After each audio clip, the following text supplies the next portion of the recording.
Pergunta 908. Como se poderá determinar o limite onde as paixões deixam de ser boas para se tornarem más? Ah, viu? Que ele estava falando de boa paixão. Ali ele estava falando principalmente das más paixões.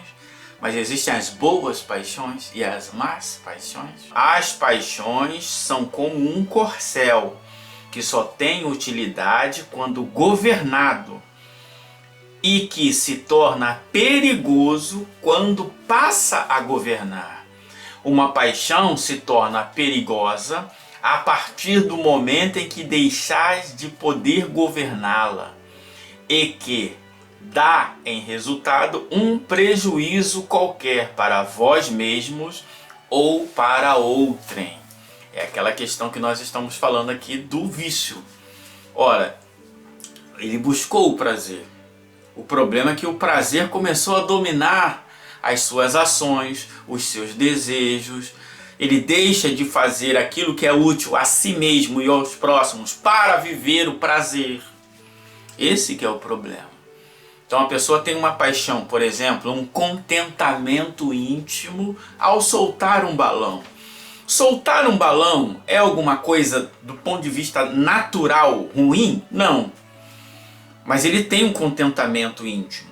Qual o problema? O problema é quando ele percebe que aquele balão pode causar um acidente aéreo, pode causar um incêndio em algum lugar, e mesmo assim ele escolhe continuar fazendo balão. Aí a paixão que era boa, de um contentamento, se tornou uma paixão má, por causa das consequências morais. Assim como, por exemplo, o uso do álcool. O álcool é ruim, o álcool não é bom nem ruim. O álcool é uma substância química. Agora, se eu retiro desse álcool uma quantidade mínima ou suficiente para ter certos prazeres, não tem problema algum. Jorge, olha o que você está falando. A gente não está na escolinha da tia Teteia. O grande problema é quando você, ou ao consumir o álcool, comete equívocos, tanto no falar, como no agir, como no proceder, como você começa a causar prejuízo a outros e prejuízo ao seu organismo. Então o problema não está no álcool, o problema está no ser, na relação do ser com o álcool. O prudente que sabe que tem algum problema, ele se abstém. Jorge, então o espírita não bebe álcool. Não tem nada disso. Jesus bebia vinho, Kardec bebia vinho. Então não é o álcool. O problema é Jesus ia para os banquetes, tomava vinho, transformou água em vinho. Vamos fingir. Mas qual é a diferença? Ele fazia excesso? Não, porque os relatos dizem o quê? Que ele era o primeiro a levantar no dia seguinte, né? Essa é a diferença. Então, o problema não está no uso, e sim no abuso. Isso é, no excesso. Como, por exemplo, açúcar. Como, por exemplo, gordura. Como, por exemplo, temperos e todas as outras coisas. Maratonar uma série, assistir um jogo. Mas assistir um jogo é uma paixão? Sim, você tem um contentamento. Agora, quando você começa a deixar de trabalhar, matar o trabalho para assistir o jogo, deixar de assistir a sua família para ir ver o time não sei onde ali, aí a paixão deixou de ser boa, de um contentamento íntimo, limitado, controlado, para ser um contentamento sem controle. Isto é, o cavalo perdeu o controle e você está na disparada. Essa é a diferença. Mas não é o cavalo, não é o álcool, não é o açúcar, não é a pimenta, não é o dinheiro, não é o contentamento, não é o jogo do seu time, não é a roupa cara, não é o carro bonito, não é nada disso. Tudo isso gera contentamentos. Agora, se esses contentamentos estão te atrapalhando física, moral, social ou espiritualmente, aí a paixão deixou de ser boa para ser a paixão má. Continua. As paixões são alavancas que duplicam as forças do homem e auxiliam na execução dos desígnios da providência. Então eu quero o progresso. Para quê? Para que eu possa ter um ar-condicionado. E aí eu estudo, eu trabalho, eu desenvolvo a ciência. Eu quero me deslocar mais rápido, então vou a um avião supersônico, um avião assim. Eu quero poder ter mobilidade, você trabalha no metrô.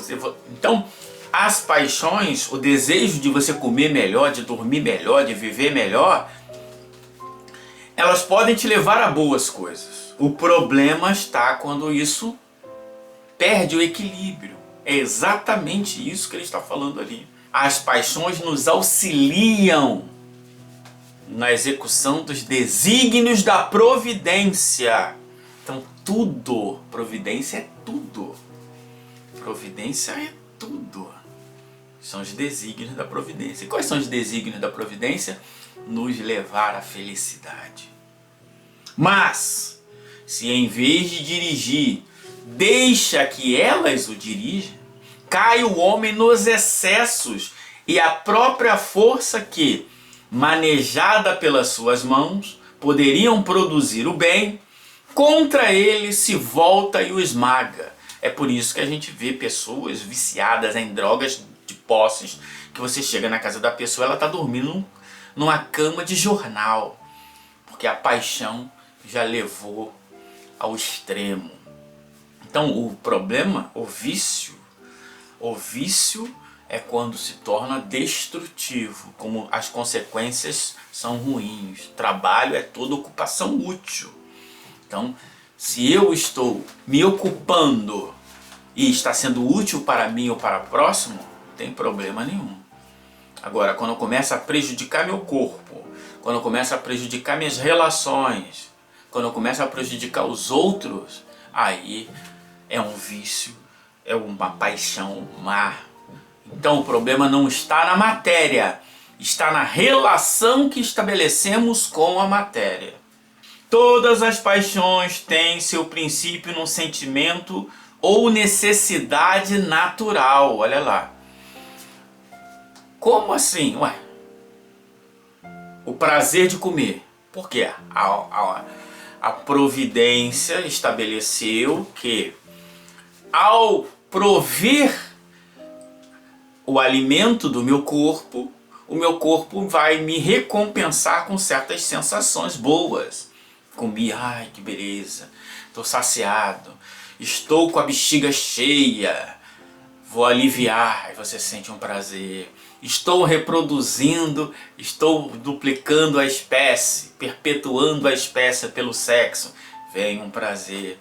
O problema não está aí, a recompensa é importante para nos impulsionar, porque éramos materiais regidos por impulsos puramente materiais. Ao passar do tempo, esses impulsos vão ficando menores e nós vamos tomando mais controle de nós mesmos. Por isso que as paixões vão deixando de existir. As paixões é tudo no ser inferior. Ela vai diminuindo, vai começando a equilibrar. Depois chegaremos ao estágio espiritual, que não necessitaremos mais das vicissitudes da vida corporal. Aí só teremos boas paixões, até chegar ao ponto em que não temeremos nenhuma paixão. Nula é a influência da matéria sobre o espírito.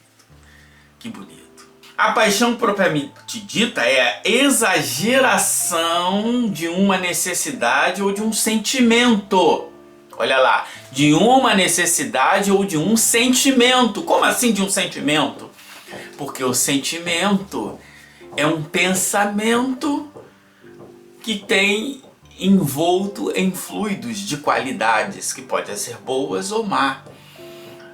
Então não precisa necessariamente, olha os 3 níveis. Eu não tenho corpo, mas tenho paixão, eu tenho pensamento, tenho desejos. Tem desejos que geram pensamentos, que geram sentimentos. Se esses sentimentos, esses desejos forem materiais, terão uma repercussão material. E é um sentimento que vai gerar uma paixão má. Se eu só tenho desejo no bem, fora o corpo que tem as paixões más, eu agora só tenho desejo no bem, logo só terei paixões boas. É isso que a 228 nos explica. Então, olha lá, a paixão pode ser uma necessidade, comer, dormir, fazer sexo, etc, etc. Mas pode ser também um sentimento.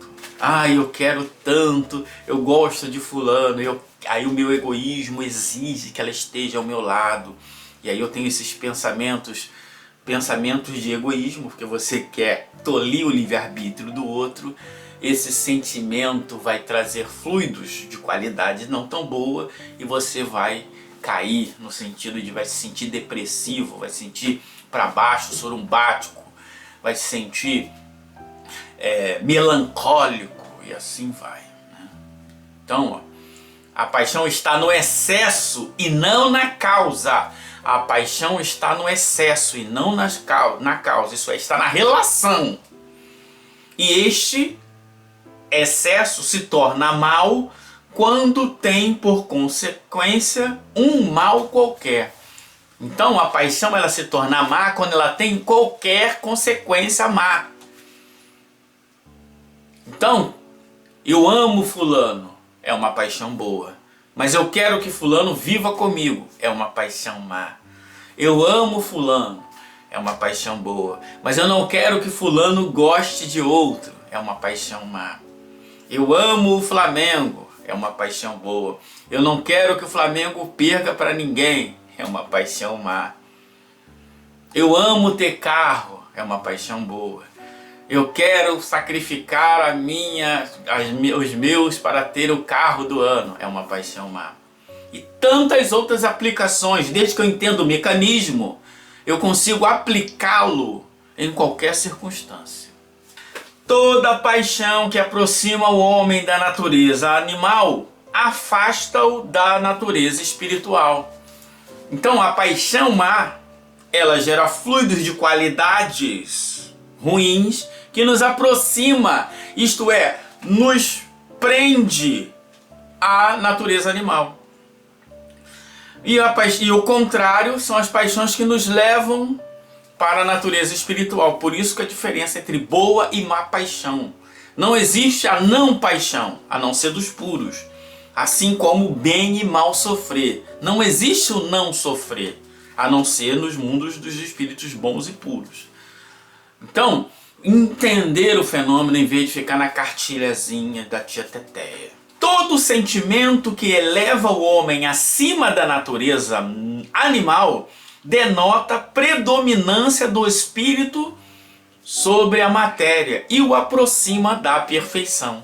A boa paixão, a fraternidade, a compaixão, os bons pensamentos, os bons sentimentos nos leva para lá. Então é uma boa paixão por causa disso. Mas é paixão. Enquanto não é puro, tem paixão. Claro que existe uma gradação, né? À medida que você vai evoluindo, menos influência, menos paixão. À medida que você é inferior, mais influência, mais paixão. E todas as relações que vêm disto. Simples assim.